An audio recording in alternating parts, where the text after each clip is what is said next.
Bonsoir, bienvenue dans le JT. À la une dans cette édition, l'enquête après l'assassinat samedi d'une habitante du 6e arrondissement. Beaucoup de questions après le nouveau faux pas de l'OL en championnat et l'inauguration d'un nouveau séminaire à Fourvière pour former les futurs prêtres. L'actualité à Lyon, c'est aussi le nouveau TLM. Vous l'avez découvert tout au long de la journée. Il y a encore quelques instants dans une émission spéciale. Nouvel habillage d'antenne, nouveau générique et nouveau logo. Une identité visuelle plus dynamique et plus actuelle qui marque le renouveau de la chaîne. Que s'est-il passé samedi matin rue Bossuet? Le corps d'une femme de 56 ans a été retrouvé dans un box d'un parking souterrain avec au visage les traces de nombreux traumatismes. Pour l'heure, aucune piste n'est écartée par les enquêteurs. Leïla Kessi. C'est dans ce garage souterrain de la rue Bossuet qu'a donc été retrouvé le corps de la victime. Sylviane Brochet, 56 ans, gît dans une mare de sang. Son visage présente d'importantes traces de coups. Une agression d'une extrême violence qui semble s'être déroulée très vite ce samedi matin. Cette dame a vraisemblablement été agressée entre le hall d'entrée de l'immeuble et le garage au niveau N-1. On retrouve quelques traces de sang entre ce palier et le box où le corps a été retrouvé, qui donnent à penser que l'auteur des faits a transporté le corps à l'intérieur du box.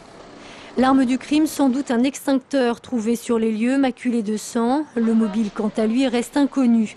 Plusieurs pistes sont étudiées par les enquêteurs, d'autant que le soir précédant le drame, plusieurs box de ce même garage auraient été vandalisés.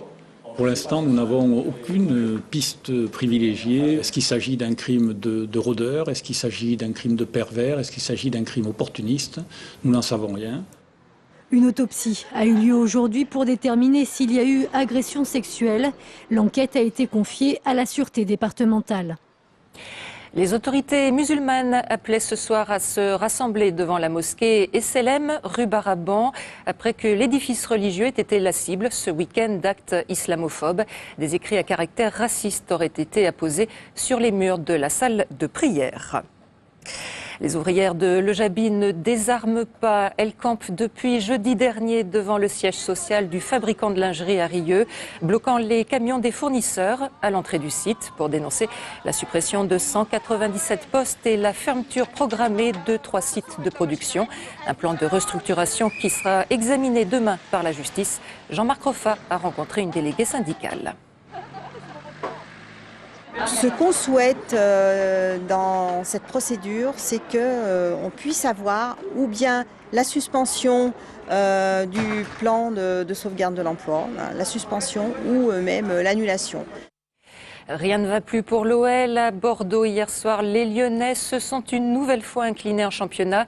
Une défaite 2-0 qui les relègue dans les profondeurs du classement et qui soulève de nombreuses interrogations. Le point avec Émilie Deschamps. La victoire face à Schalke en Ligue des Champions n'aura donc été qu'un trompe-l'œil. Défait 2-0 hier soir à Bordeaux, l'OL pointe à la 17e place de Ligue 1. Un classement indigne d'un prétendant au titre. Avec seulement une victoire et 5 points engrangés en 6 matchs, Lyon connaît son plus mauvais début de saison depuis 15 ans. Un bilan alarmant qui plonge l'OL dans le doute mais qui reflète la réalité du terrain.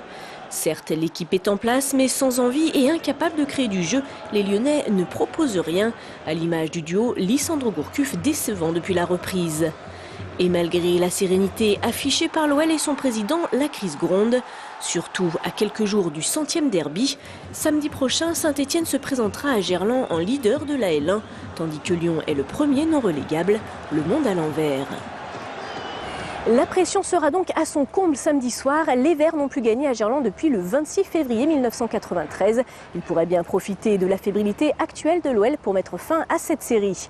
Les Lyonnais, eux, aujourd'hui sont au repos et c'est une double séance d'entraînement qui les attend demain à Tola-Vologe.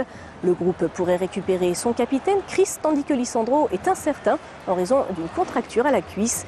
Quoi qu'il en soit, les hommes de Claude Puel ont maintenant 5 jours devant eux pour soigner leurs maux et préparer au mieux ce 100e derby, déjà historique en son genre.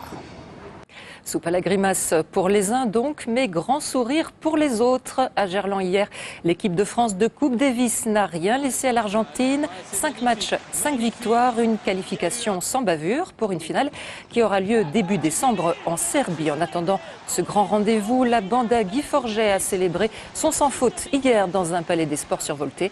On écoute Michael Liodra et son capitaine au micro de Brice Jaurès. La victoire de l'équipe de France. On est en finale, il nous reste encore une belle finale à jouer, mais on est tous très très contents de vivre des émotions comme ça en groupe. C'est vrai qu'on a appris à se connaître et voilà, on sent qu'aujourd'hui on travaille tous dans le même but. Donc, bien sûr, ça m'a ramené moi 19 ans en arrière avec ce public qui a été une nouvelle fois fabuleux. J'ai vu des belles images sur un écran aussi. Je crois que ça leur a donné encore plus envie de soulever ce trophée. Ce trophée maintenant il est là, il est tout prêt, il est à portée de main et je crois qu'ils ont vraiment hâte de le ramener en France. Et puis quelques 10 000 VTTistes ont participé hier à la 8e édition de la Lyon Free VTT. Un raid parfois sportif dans les rues de la ville, Berge du Rhône, Rive de la Saône, collines de Fourvière et de la Croix-Rousse, montée d'escaliers et traversée de parkings souterrains. Cette année encore, les différents circuits auront réservé quelques belles surprises aux participants. C'est un événement pour l'Église catholique en pleine crise des vocations. Le cardinal Barbarin et le nonce apostolique en France ont inauguré ce week-end le tout nouveau séminaire de Fourvière, un ancien pensionnat entièrement rénové qui accueille depuis quelques jours les prêtres en formation. Gérald Bouchon. C'est un lever à 7h30. Ensuite, il y a le petit déjeuner pris en fraternité, les cours. À midi, il y a le milieu du jour ou la messe. L'après-midi, cours. Charles-Henri fait partie des 54 séminaristes désormais installés en face de la basilique de Fourvière dans un séminaire flambant neuf. Ici, on assure la formation des futurs prêtres en 6 ans. 2 ans de philo, 3 ans de théologie et 1 année diaconale. Des bâtiments modernes comprenant chambres, salles de cours, restaurants, bibliothèques, sans oublier la chapelle, en quelque sorte la salle de travaux pratiques. Le tout pour former des prêtres d'aujourd'hui.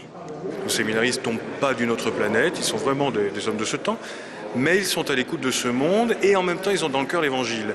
Donc quelle est la nouveauté de l'évangile et comment peut-on dire cet évangile qui ne bouge pas? Comment peut-on dire aujourd'hui cet évangile aux hommes de notre temps?